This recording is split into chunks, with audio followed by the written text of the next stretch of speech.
Luis Abinader cree que la presión del gobierno a medios de comunicación reduce las voces independientes. Pelegrín Castillo advierte está en peligro la estabilidad democrática en la República Dominicana. Sindicalistas se quejan de que ninguno de los candidatos presidenciales ha presentado propuestas de campaña para el sector laboral. Una nueva encuesta sitúa a Danilo Medina con un 59% y a Luis Abinader con 32%. La dirección del PRM le resta veracidad. El presidente de la Junta Central Electoral visita las compañías donde imprimen las boletas que serán usadas en las elecciones de mayo.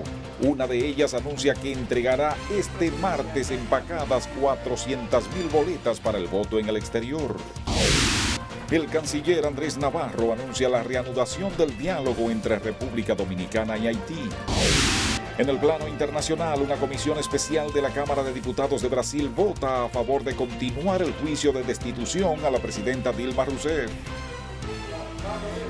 En deportes, el dominicano David Ortiz, homenajeado en grande en el Fenway Park y sorpresa, su hija interpreta el himno nacional de los Estados Unidos. Así iniciamos la emisión estelar de Noticias 23.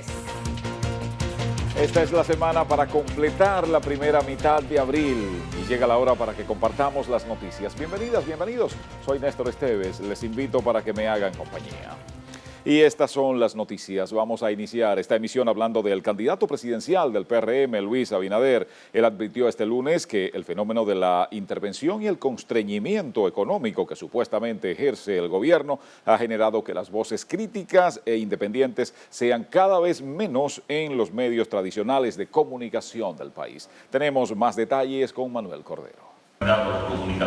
Al hablar ante la reunión de medio término de la Sociedad Interamericana de Prensa SIP, Luis Abinader sostuvo que ese control, nada sutil, fue el que se expresó el pasado viernes cuando a última hora se prohibió la difusión en 2 canales de televisión de un documental de 10 minutos elaborado por el PRM. Estas amenazas a la libertad de expresión provienen muchas veces desde gobiernos formalmente democráticos, que no resisten la tentación de usar el poder coercitivo, el temor o el poder económico para monopolizar el derecho a la información y excluir del debate público las opiniones críticas o posiciones disidentes. Abinader reconoció que si bien los riesgos y amenazas contra la libertad de prensa ya no tienen las mismas características del pasado, ahora existen mecanismos más sofisticados, pero no menos perversos, para condicionar la libertad de expresión del pensamiento. Se presentan datos conocidos y verdades incómodas sobre las cuales el gobierno y el presidente candidato han rehusado hablar. El documental trata de presentar a la opinión pública hechos reales, no inventados, con el propósito de edificar a los electores sobre quienes les mienten y quienes tienen un compromiso real con los cambios y el progreso del país. Abinader planteó a la CIP que en el presente proceso electoral el papel de una prensa independiente y responsable es más determinante que en cualquier proceso anterior para contrarrestar el desbalance y desigualdad que, según afirma, se da en el uso de los medios de propaganda y publicidad por parte de la campaña del candidato oficialista basada en la utilización de los recursos públicos. Manuel Cordero, Noticias 23. Mientras el candidato de la Fuerza Nacional Progresista, Pelegrín Castillo, afirmó que en la República Dominicana se está viviendo una concentración de poder sin precedentes. Al hablar ante la reunión de medio término de la Sociedad Interamericana de Prensa SIP, Castillo dijo que en las próximas elecciones la meta del gobierno es legitimar una acción antidemocrática con el empleo abundante de técnicas de avasallamiento.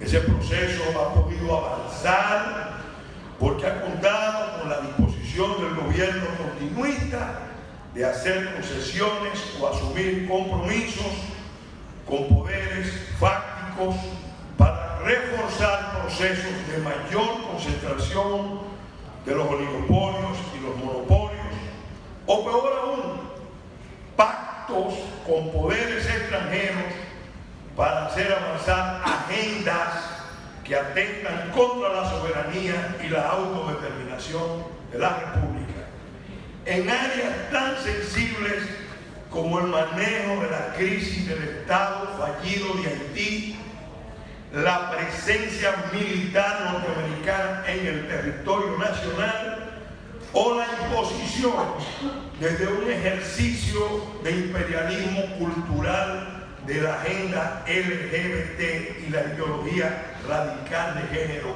que se impulsa desde la Embajada de los Estados Unidos. Castillo advirtió que la complacencia de sectores políticos y grupos empresariales con la agenda binacional será la causa, según considera, de muchos y graves problemas futuros en la República Dominicana.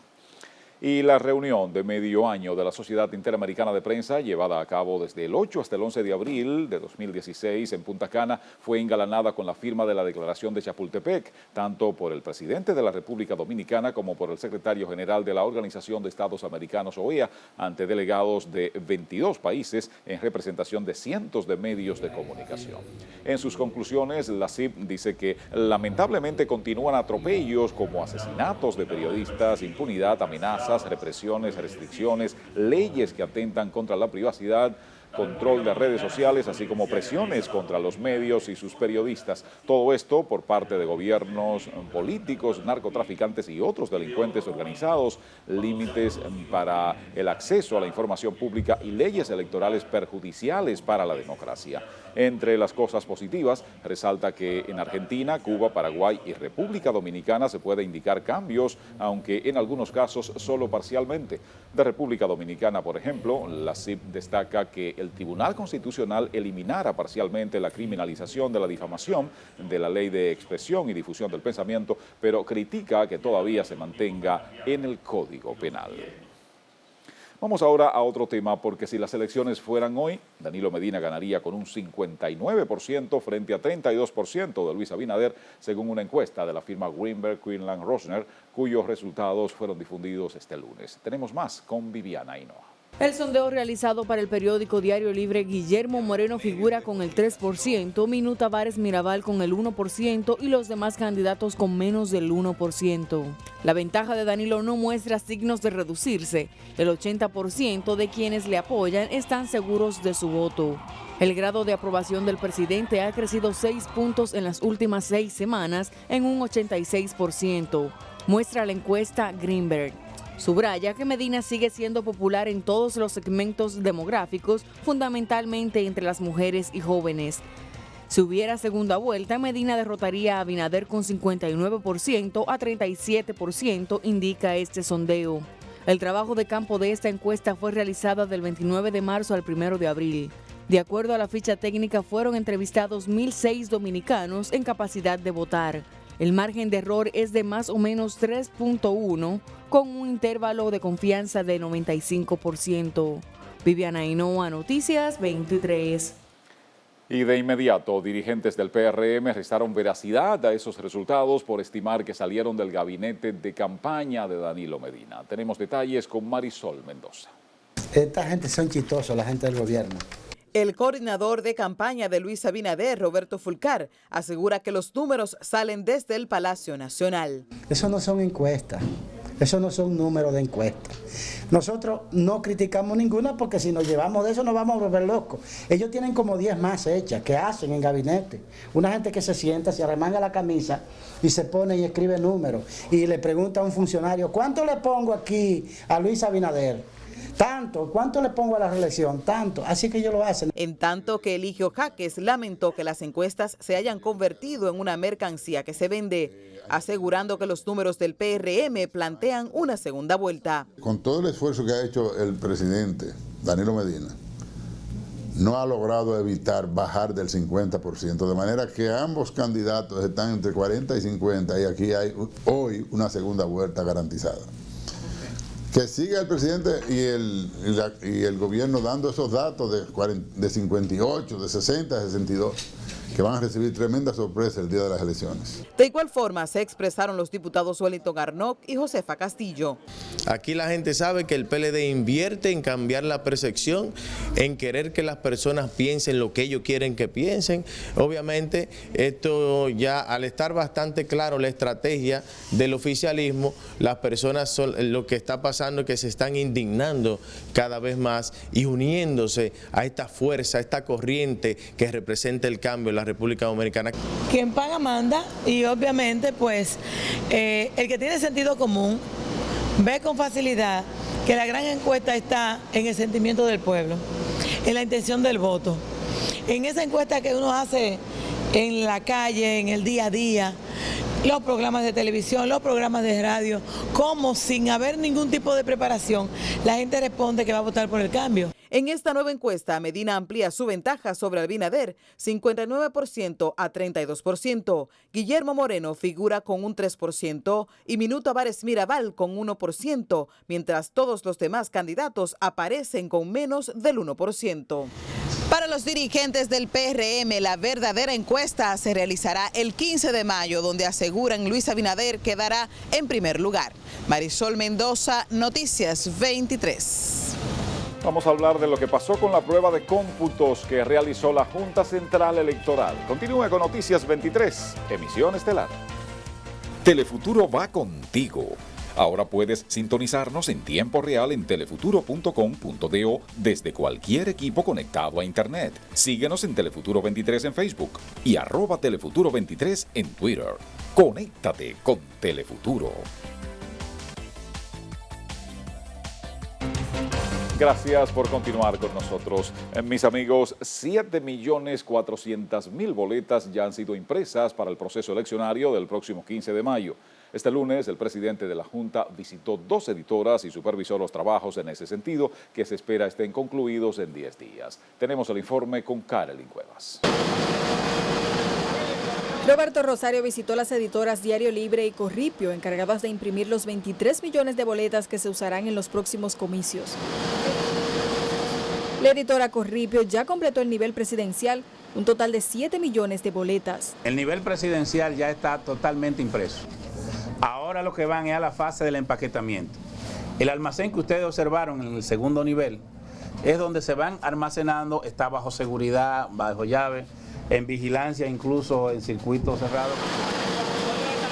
En un plazo de 10 días, la editora Corripio completará los niveles municipales y congresuales, mientras que Impresos Diario Libre se apresta a entregar 400.000 boletas que serán enviadas al exterior. El presidente de la Junta dijo estar satisfecho con el ritmo que lleva el cronograma electoral, que según indica no será afectado por los casos que conoce el Tribunal Superior Electoral. Los cambios que se hagan en el nivel municipal no van a tener gran impacto porque recuerden que la boleta municipal no tiene el rostro de los regidores, solo tiene el rostro de los alcaldes. Rosario también respondió a la reiterada petición de participación ciudadana de observar el proceso electoral. Hace una semana que se imprimieron la boleta, ¿qué le podíamos dar? Entonces ellos tendrán respuesta en los próximos días. No hay problema que observen. Sin embargo, Roberto Rosario reiteró que toda observación debe ser apegada a las normas establecidas. Carolyn Cuevas, Noticias 23. Y ahora vamos a concentrar nuestra atención en representantes de centrales sindicales. Ellos deploraron que ninguno de los candidatos presidenciales, ni del oficialismo ni de la oposición, haya delineado sus planes para el sector laboral público y privado. Los representantes de las centrales sindicales del país fueron este lunes al Palacio Nacional a gestionar una docena de pensiones para líderes sindicales que están en condición de retiro. Aprovecharon ese escenario para quejarse de la supuesta falta de contenido y promesas para los trabajadores en las propuestas que promueven candidatos como Luis Abinader, Danilo Medina y otros. Hasta ahora, ningún candidato, ni el presidente Medina, ni la señora Abinader, ni lo que son de izquierda como Guillermo Moreno, se ha ofrecido en concreto a temas de carácter laboral. Eso es claro. Para Abreu y los demás representantes sindicales que le acompañaron en estas diligencias, el porqué está más claro que el agua. Sabemos que no se hace porque eso choca con intereses poderosos en la República Dominicana que se oponen, por ejemplo, en el caso de la libertad sindical, a que los trabajadores ejerzan los derechos consagrados en la Constitución, en el Código Laboral y en convenios internacionales. Intereses son intereses y como nadie quiere chocar con eso, no se refieren a ese tema. Si de la oposición política han salido con las manos vacías, de la Casa de Gobierno solo se llevaron la promesa de que estudiarán la solicitud de pensiones para sindicalistas. Pero en Palacio defienden el contenido de la propuesta de gobierno del candidato presidencial del PLD, Danilo Medina. El presidente para el próximo cuatrenio se ha comprometido con 400.000 empleos más. Y pudo haber dicho más, porque había cumplido ya, tenía la autoridad para decirla. El funcionario afirma que el programa de gobierno del presidente Medina contempla numerosos planes y proyectos para el sector laboral. Desde el gobierno se recuerda que el presidente Danilo Medina cumplió con su promesa de la campaña electoral del 2012 de crear miles de empleos. Eric Montilla, Noticias 23. Y hablemos ahora de la Asociación Dominicana de Profesores, que en Villa González, Santiago, inició este lunes un paro de docencia por 48 horas en sus centros educativos en demanda de la puesta en funcionamiento del Distrito Educativo 08-10 en ese municipio. El presidente de la ADP en Villa González señala que el decreto fue emitido hace 6 meses y a la fecha continúa la dependencia del Distrito Educativo del municipio Navarrete. Aprobaron un paro de 48 horas que en estos momentos se está haciendo realidad. Hay escuelas que empezaron desde el 2012 y hasta la fecha tienen 4 años que no se le ha dado terminación. La escuela José Ignacio Mendoza de Palmar Arriba, la escuela Esilia Pepín, Liceo del Limón. Los maestros fueron enfáticos al reclamar no solo la construcción de esas escuelas, sino también la del cruce de Quinigua y la de Vanegas. En segundos prometemos contarles lo que decidieron los diputados brasileiros con respecto a la posibilidad de juzgar a la presidenta. No se vaya.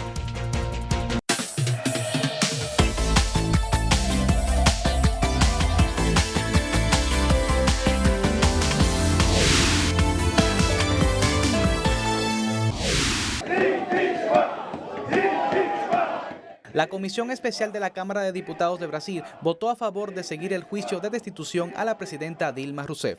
38 de los miembros de la comisión votaron a favor del proceso y 27 se mostraron contrarios, de modo que el documento será votado el próximo domingo en el Pleno de la Cámara de Diputados. No obstante, si se mantiene esta proporción, no prosperará el cese de Rousseff, que necesita 2/3 de los apoyos en la Cámara para avanzar hacia el Senado. El presidente de los Estados Unidos, Barack Obama, cree que su peor equivocación a nivel político ha sido, probablemente, la falta de seguimiento tras la intervención militar en Libia de 2011, que condujo a la caída del régimen de Muammar Gaddafi. El Tribunal Supremo de Justicia de Venezuela declaró inconstitucional la ley de amnistía aprobada por la Asamblea Nacional el pasado 29 de marzo. La decisión fue tomada por la Sala Constitucional del máximo tribunal venezolano a partir de una solicitud presentada por el presidente Nicolás Maduro. Las autoridades tributarias de Perú intervinieron el lunes la filial del bufete panameño Mossack Fonseca, epicentro del escándalo de los Panama Papers. Los ministros de Exteriores del G7 realizaron este lunes un histórico homenaje a las víctimas de la bomba atómica en la ciudad japonesa de Hiroshima y se comprometieron a trabajar juntos para lograr un mundo libre de armas nucleares. Los ministros firmaron la declaración de Hiroshima en honor a esta ciudad del oeste de Japón, único país del mundo que ha sido objeto de ataques atómicos. Para las internacionales de Noticias 23, Manuel Cordero.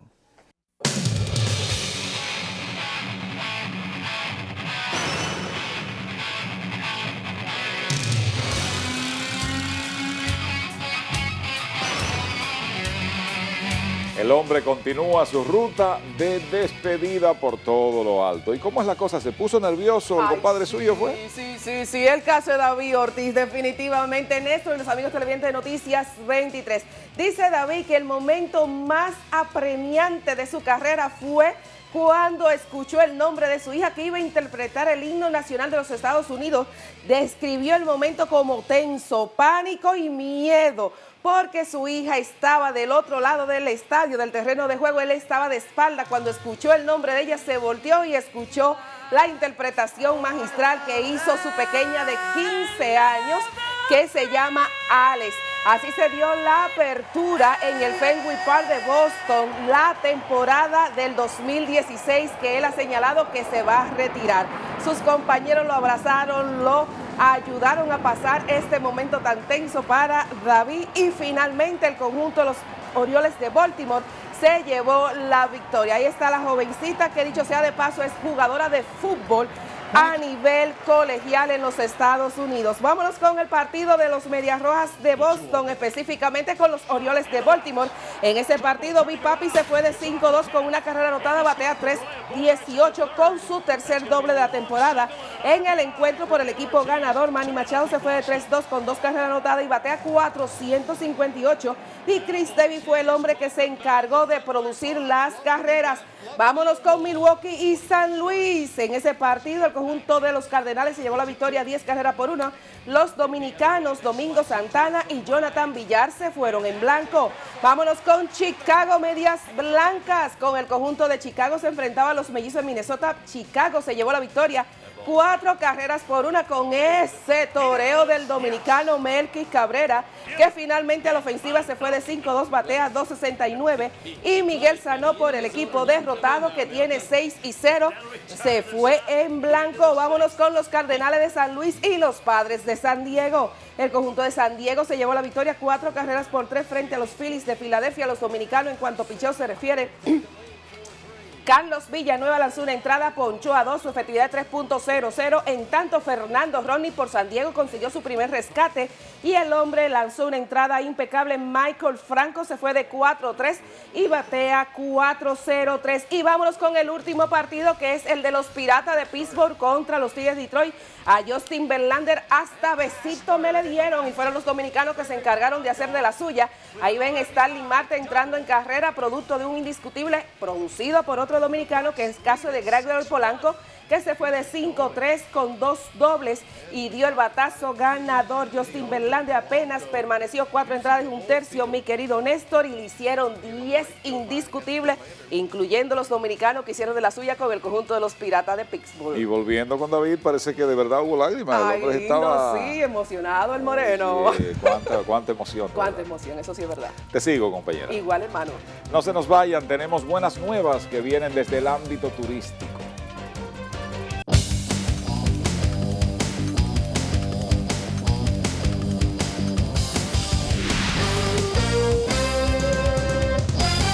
Vamos a contarles, el sector turismo registró un crecimiento superior al 7% con la llegada de 105.027 visitantes adicionales, informó este lunes el ministro Francisco Javier García. El aumento del 7% en este primer trimestre es superior al pronóstico del crecimiento de llegada estimado por la Organización Mundial del Turismo para las Américas, dijo el funcionario. García atribuye ese crecimiento a la alianza estratégica que mantienen los sectores público y privado, así como a las exitosas campañas de promoción en mercados tanto a nivel nacional como internacional. Así estamos finalizando esta emisión noticiosa y hoy vamos a cerrar con Mario Riorda, un especialista en comunicación política y comunicación gubernamental de nacionalidad argentina. Plantea él, no toda comunicación es política, eso sí, toda política representa siempre un fenómeno comunicacional. A ponerse las pilas.